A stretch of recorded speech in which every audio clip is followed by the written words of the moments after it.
11 जानेवारी मुंबईच्या शिवतीर्थावर ठाकरे बंधूंची विराट अशी सभा झाली। सभेला प्रचंड गर्दी जमलेली। आदित्य ठाकरेंचं भाषण गाजलं। राज ठाकरेंनी तर भाषणात धुव्वाच केला। सोशल मीडियावर सभेची प्रचंड हवा झाली। पुढच्याच दिवशी त्याच ठिकाणी महायुतीची सुद्धा सभा झाली। शिवतीर्थानं आदल्या रात्री जेवढी गर्दी पाहिली होती त्याच्या निम्मीच गर्दी या सभेला होती। कित्येक खुर्च्या रिकाम्या दिसत होत्या। सभेला बाहेरनं माणसं बोलवल्याचे व्हिडिओ सुद्धा व्हायरल झाले। या दोन्ही सभांनंतर सगळीकडे एकच चर्चा सुरू झाली। ठाकरेंच्या एका सभेने वारं फिरले। मुंबईत ठाकरेच येतील, भाजप कुठेच नाहीये। मग 4 दिवसांनी मतदान झालं। आज निकाल लागला। उद्धव ठाकरे आणि राज ठाकरे मिळून 100 सुद्धा जागा मिळू शकलेल्या नाहीयेत। तर राज ठाकरे आतापर्यंत समोर आलेल्या आकड्यानुसार डबल डिजिट स्कोर सुद्धा करू शकलेले नाहीयेत। दुसरीकडे भाजपनं 90 पार मजल मारलीये। शिंदे सुद्धा 30च्या आसपास आहेत। म्हणजे आता मुंबईमध्ये महायुतीची सत्ता येणार हे फिक्स आहे। पण हे नेमकं घडलं कसं? ना सभेत दिसलं, ना सोशल मीडियावर दिसलं, तरी सुद्धा मुंबईत भाजप कसं जिंकलं पाहूयात या व्हिडिओच्या माध्यमातून। नमस्कार, मी आरती आणि तुम्ही बघताय बोल भिडू। मुंबईत भाजपच्या विजयाचं पहिलं कारण सांगता येतं ते म्हणजे पक्षाचा एकसंध केडर बेस। मागच्या 11 वर्षात भाजपनं देशभरात जिथेही सत्ता मिळवली आहे तिथं पक्षाच्या केडर बेसचं योगदान सगळ्यात मोठं राहिलंय। एका बाजूला भाजपला बळ देणारं, भाजपला सतत लोकांमध्ये चर्चेत ठेवणारं आणि डोर टू डोर भाजपला भक्कम करणारं केडर बेस भाजपकडे आहे। भाजपची बूथ सिस्टीम ज्यात बूथ प्रमुख असतो, पन्ना प्रमुख असतो, विस्तारक असतो आणि ही सगळी सिस्टीम या निवडणुकीत कामाला लागली होती। मुंबईत भाजपचे 10,000 पेक्षा जास्त बूथ प्रमुख आहेत। यासोबतच पक्षाचे हजारो सक्रिय बूथ कार्यकर्ते आहेत। बरं, हे कार्यकर्ते काय करतात तर ते घरोघरी जाऊन प्रचार करतात, लोकांना सरकारच्या योजना समजावून सांगतात। एखाद्याचं नाव मतदार यादीत नसेल तर ते जोडण्यासाठी मदत करतात। मतदानाच्या दिवशी सुद्धा मतदारांना घराबाहेर काढण्याचं काम या कार्यकर्त्यांचं असतं। अशा प्रकारचा केडर बेस आणि अशी प्रचार यंत्रणा सध्या देशाच्या कुठल्याच राजकीय पक्षाकडे नाहीये। अर्थात याचाच फायदा भाजपला या निवडणुकीत झालाय।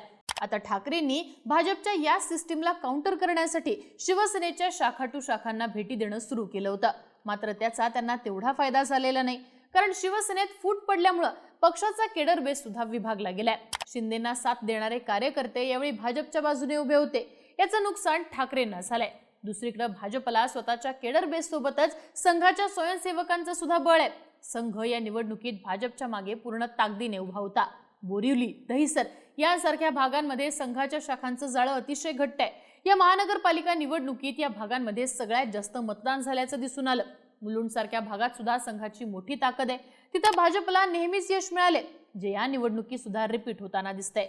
या निवडणुकीत भाजपचा एकसंध केडर बेस, त्यात संघाची जमिनीवरची ताकद आणि शिवसेनेत पडलेली फूट याचाच फायदा भाजपला मुंबई महानगरपालिकेत मिळाल्याचं दिसतं। आता यानंतर मुंबईमध्ये भाजपच्या विजयाचं दुसरं कारण सांगता येतं ते म्हणजे विकास कामांचं नरेटिव्ह। मुंबईत ठाकरे बंधूंचा सगळा प्रचार मराठीच्या अवतीभोवती फिरणारा होता। आम्ही मराठीच्या मुद्द्यावर एकत्रित आलोय, ही मराठी माणसांसाठी शेवटची निवडणूक आहे, अशी भावनिक साथ ठाकरे बंधूंनी सगळ्या मतदारांना घातली। पण दुसरीकडे भाजपनं मात्र विकासाचा मुद्दा सगळ्यात मोठा ठेवला। भाजपनं प्रचारादरम्यान डेव्हलपमेंटचं नरेटिव्ह पुढे आणलं। एकीकडे ठाकरे बंधू मराठी माणसाचा मुद्दा लावून धरत होते, तर दुसरीकडे भाजपनं कोस्टल रोड, मेट्रो आणि इतर विकास प्रकल्पांचा मुद्दा हा उचलून धरला। भाजपनं मांडलेला हा विकासाचा मुद्दा दृश्यात्मक ठरला, कारण मेट्रो, कोस्टल रोड यांचा वापर लोक दैनंदिन आयुष्यात करतात।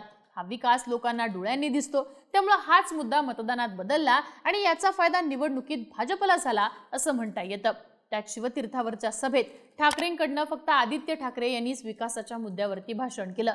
पण राज ठाकरे असू देत किंवा उद्धव ठाकरे या दोघांचीही भाषणं मराठीच्या मुद्द्याभोवतीच फिरणारी राहिली। आम्ही निवडून आल्यावर काय करू याचं ठोस उत्तर ठाकरे बंधूंना वचननाम्याच्या पुढे जाऊन देता आलं नाही।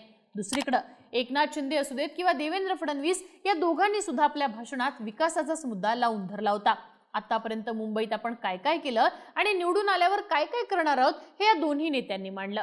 आता यापैकी किती कामं ही प्रत्यक्षात होतात हा मुद्दा वेगळा असला तर याचा प्रभाव मतदारांवर पडत असतो। त्यातही सध्या केंद्र आणि राज्यात भाजपची सत्ता आहे। जनरली सायलेंट वोटर्सचं मतदान हे सत्ताधाऱ्यांकडे झुकतं, हा ट्रेंड मुंबईत पाहायला मिळालेला आहे। त्यामुळे याच नरेटिव्हचा फायदा मुंबईमध्ये भाजपला झाला असं सध्या दिसतंय। आता मुंबईमध्ये भाजपच्या विजयाचं तिसरं कारण सांगता येतं ते म्हणजे जोडून घेण्याचं नरेटिव्ह।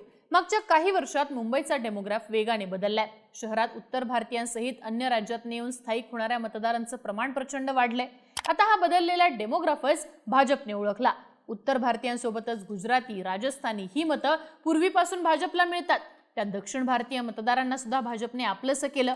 अण्णा मलेंसारख्या नेत्याला मुंबईच्या प्रचारात उतरून भाजपने जो मेसेज द्यायचा तो बरोबर दिला. याशिवाय मैथिली ठाकूर, मनोज तिवारी असे उत्तर भारतीय नेते भाजपनं प्रचारात उतरवले होते.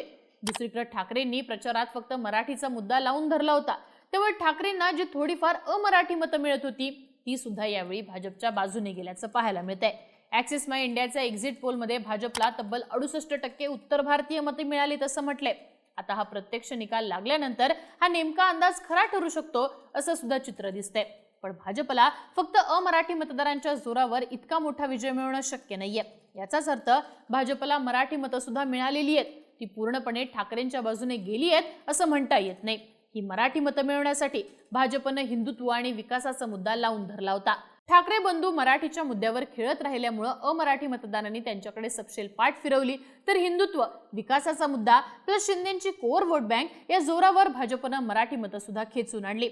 थोडं विस्कटून सांगायचं तर विकासाच्या मुद्द्यावर आणि हिंदुत्वाच्या मुद्द्यावर भाजपनं आपली मराठी वोट बँक राखली, तर दुसऱ्या बाजूला अमराठी मतदार मतदानासाठी कसे बाहेर पडतील, अमराठी मतदारांचं मतदान एकगठ्ठा कसं होईल याकडे सुद्धा भाजपनं लक्ष दिलं आणि हे मराठी अमराठी जोडून घेण्याचं नरेटिव्ह भाजपला मुंबईमध्ये मोठा विजय मिळवून देण्याचं कारण ठरलं. आता या सगळ्यावरून आपल्या काय लक्षात येतं तर भाजपनं ही निवडणूक ग्राउंडवर लढली होती. कार्यकर्त्यांनी घरोघरी जाऊन प्रचार केला, नेत्यांनी विकासाचे मुद्दे मांडले, याशिवाय सोशल इंजिनिअरिंग सुद्धा जमवून आणलं. दुसरीकडे ठाकरेंची हवा फक्त सोशल मीडियावर दिसली, पण ती फक्त तेवढ्यापुरतीच मर्यादित होती असं आता सध्या सिद्ध होताना दिसतंय. तुम्हाला काय वाटतं? भाजपनं मुंबईमध्ये इतका मोठा विजय हा कसा मिळवला, कशाच्या जोरावर मिळवला, याबद्दलची तुमची मतं आणि प्रतिक्रिया कमेंट बॉक्समध्ये लिहून कळवा आणि बोलबिडीच्या YouTube चॅनलला नक्की सबस्क्राईब करा.